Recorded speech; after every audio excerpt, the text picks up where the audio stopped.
I live in a town where everyone sleeps before 10 p.m. No exceptions. Doors locked, lights out, streets empty. Even the stray dogs disappear. It's not a rule written anywhere. It's just the way things have always been.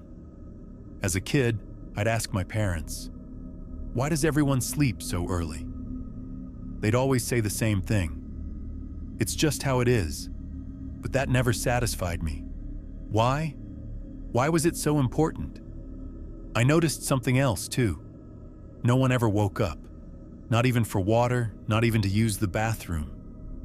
Once they went to bed, they were dead to the world until morning. Then one day I overheard whispers between the adults. "He broke the rule," one muttered. "Never woke up again." They stopped talking when they saw me, but I had already heard enough.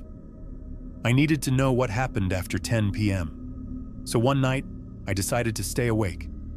I followed my routine: dinner, TV, bed. But this time, I only pretended to sleep. I lay in the silence, listening. Then, at exactly 10 p.m., the town became unnaturally still. I waited. Minutes felt like hours. Finally, I opened my eyes. My heart pounded. I sat up slowly, every sound deafening in the suffocating quiet. I crept to my parents' room. They were there, fast asleep, their breathing steady. I turned back toward my room, relief washing over me. Then I felt it. A presence. Heavy. Cold. It pressed against me like a weighted shadow. The hairs on my arms stood on end. And then, I heard it. "Why are you awake?" My breath caught, my muscles locked. "Mom?" It had to be Mom. I turned toward the voice, but then I saw it. My parents were still in bed, motionless, asleep. Then who just spoke? The voice came again, louder this time, angrier. "You were supposed to be asleep." A figure stepped forward from the darkness. Tall, too tall. Its skin stretched tight over sharp, bony limbs. Where its face should have been, there was only a swirling black void. "It's all your fault," it hissed. "You should have stayed asleep." Terror took over. I ran. My legs burned, my breath hitched, but I didn't stop until I was inside my room, the door slamming shut behind me.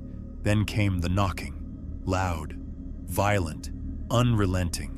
The door shook with every blow, and I pressed against it, sobbing, and then silence. I don't know how long I stood there. Minutes? Hours? When nothing happened, I thought I was safe. I opened the door, and that's when I realized something was wrong. The world outside wasn't the same. The air was thick, heavy, colors drained and distorted. The clock on the wall caught my eye, and my stomach dropped. The hands weren't moving. It was 10 p.m., and it always would be.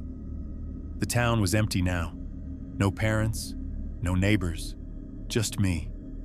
I wandered the streets, searching for an escape that didn't exist. Days passed, weeks, maybe years. I never slept, but I never died either. And then my body began to change. My skin stretched tight, my limbs grew long, and when I looked at my reflection in shattered glass, I finally understood. My face was gone. A black void stared back at me. I wasn't human anymore. Then, one day I saw him. A boy. Small. Frightened. He tiptoed down the hallway, peeking into his parents' room. I felt rage. I stepped forward. "Why are you awake?" The boy froze, his eyes locking onto mine. And suddenly, I knew the truth. I wasn't watching him. I was watching myself. I had stayed awake. And now, I was the one who ensured no one else ever would.